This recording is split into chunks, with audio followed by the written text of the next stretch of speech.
I'm here with Yvan De Baets from Brasserie De La Senne. So welcome to the show. Thanks for giving me a bit of your time on this very busy few days for you. My pleasure, thank you.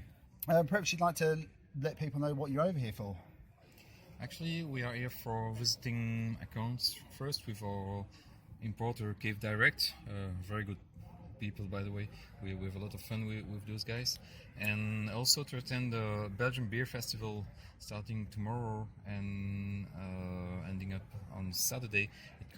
It's called Ales and Tales. It's the first time this young guy, Nicolas, is doing that, and he wants to showcase some hard to find Belgian breweries, actually, so I think it would be a lot of fun. Oh, that's interesting. That's the one over at the oval space at Bethnal Green, isn't it? Exactly. Yeah. Exactly. Yeah. Where they used to hold the London Craft Beer Festival there, I think, as well. Yes. So it's quite a good space for an up-and-coming beer festival, so it's a good starting point. Yeah, I've been told that. Yeah.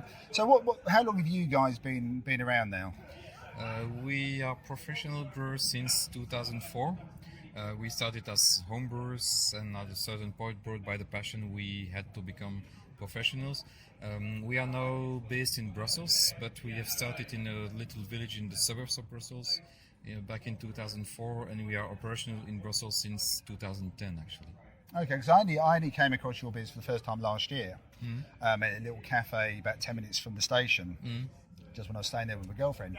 And I found them to be quite a modern take on the Belgian beer style, not quite as, say, funky, for want of a better phrase. Is that a deliberate thing that it's more of a modern Belgian beer style that you're creating? Actually, it's kind of both, because we are deeply inspired by the past.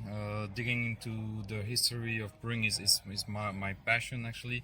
But of course, we make beers with modern knowledge and modern techniques. So some people call us modern traditionalists or modern or traditional modernists, and I can live with both of it. It's really who we are, actually. We are not only modern people. We really respect very much what the ancient guys have been doing before us. Beer has not been invented a decade ago. It's a very, very long history that is fascinating, and we try to take some of our inspiration there, actually. Well, I mean, especially with the brewing tradition in Belgium as well. It'd almost be remiss of you not to take some of that tradition into what you do. Yeah, probably. Although, honestly, you have some newcomers that are like copying what is now made in the US, and they totally forget sometimes that we have this nice brewing tradition in Belgium, and I think this is a little bit sad. I think that's a shame, because I mean I'm a massive Belgian beer fan. I've been going over to various places in Belgium for a number of years, because it's also the culture that goes with it as well. What I've always found fascinating is the beers go with a glass. We were very late comers to that kind of thing. You guys did it a long time ago. Each brewery has its own different glass and stuff. But what I have found out about you tonight is that you are a big lover of British beer. Oh yeah, definitely. I always say, if I'm obliged to spend the rest of my life on an island and I cannot bring my own Taras Bulba, I would bring with me a British bitter for sure. And I have a favorite among others. It's the Harvey Sussex Best Bitter. It's probably my favorite beer ever. It's for me a liquid dream. I think that will surprise quite a lot of people. What is it about that beer then that really draws you to it? Because first of all, I respect so much the English beers, because I'm a brewer and I know how difficult it is to make a beer that is light in alcohol. Because basically all the beers are mainly water, but in a British beer, because it's so light, you even have more water in your glass, and the brewer is supposed to give flavor and texture to water. Yeah. And it's so difficult to achieve, and this is why for me the British brewers are among the best in the world, actually, because they can do that sort of miracle. I mean, in Belgium the classic beers everybody expects is a strong beer, and when you make a strong beer you have a lot of raw materials compared to water, so the taste, the flavor and the body will be there anyway. So for me it's way less difficult to make a strong beer to a light. Yeah, I mean, obviously, I mean, I think the dispense method of those, like say the Harveys, the cask, aids that lower ABV anyway. But I think that's really nice because you don't often hear. I mean, we often get celebrated for having a lot of tradition, but even over here in the UK now, some of our tradition gets a bit left behind at times. I know, and I think it's a scandal. I'm extremely sad about that, and I really hope that you guys will not lose your tradition, because you will regret it. We in Belgium we are specialists about destroying all the good things we have from the past. We are masters about that. But don't become as stupid as us. You have a fantastic brewing in heritage, and I think that now the young drinkers and the market in general is a little bit immature about that. It's not for no reason that at some point those light British ales became the norm. Of course, I know a big influence is taxation. Yeah. It has always been the case in the history of beer. Exactly. But it's not for no reason that the people started to like that. We can compare it to the German Pilsners. It's not for no reason that this became the norm in Germany. There is for me a sort of a Darwinism, beer Darwinism. You know, it's an evolution, because at some point you realize that those beers are so nice, and one doesn't have to forget that the goal of a beer is at first to hydrate humans. And this is also why I like so much light and balanced beers, because it's not a bad thing to think about beer in terms of volumes. The good beer for me is the one you take one glass of, and it calls for the second glass, and hopefully for the third glass. Yeah, well, it's been called liquid bread in the past, hasn't it? Yeah, also, yeah, of course. But you know, the third, fourth glass. Yeah, sometimes I think we get so wrapped up in trying another beer. Yeah. Trying a new beer, another one. Yeah, that's a beer geek thing. They want something new, like every day, every glass, almost every sip, and they are really giving a lot of pressure on the brewers to get the novelty like all the time. But they should realize first that the new beers that I made and that are most of the time one-offs, they will never be the best beers of the brewery. The best beer of the brewery is the one that has been made since a certain time, and that the brewer could ameliorate little by little, and in small details and its nuances that are ameliorated in the beer. But that makes a great beer, not a beer that is being made once just to please a certain audience. So the beer that I think you've been doing the longest, is that the Zinner beer? Yes, exactly. Did I say that correctly? Yeah. Brilliant. That's Yeah, two words I've done correctly good tonight. job. Excellent. Because that was the first beer I tried of yours, and that's a very soft 6%, slightly floral, a little bit so the Belgian yeast on the nose, but not too much coming through. So was that the first beer you did actually brew, or was it just the first commercial beer? It's not the first beer that I did homebrew, but this beer was born in the last squad that my business partner Bernard opened in Brussels. That was back in March 2002 actually, and that's the year we met by a happy accident. And actually, it really showcases what we want to do. We want our beers to be balanced. We love hops. We are hop forward people. We make hop forward beers, but we don't want our beers to be only hoppy. Hops have to be there, of course, but we want to balance between hops, between malty flavors and also fermentation flavors. This is very important for me, and that overall balance is the key to drinkability. And drinkability for me is the key to good beer, actually. So that's your starting point then. So balance, drinkability, exactly, and people wanting to have a second, and third. Of course, because then you have a long-lasting flavor, actually. Yeah. So what are you guys over here for? So obviously you're over here for the festival for the next couple of days, but you work with Cave Direct, so we can get your beers over here then.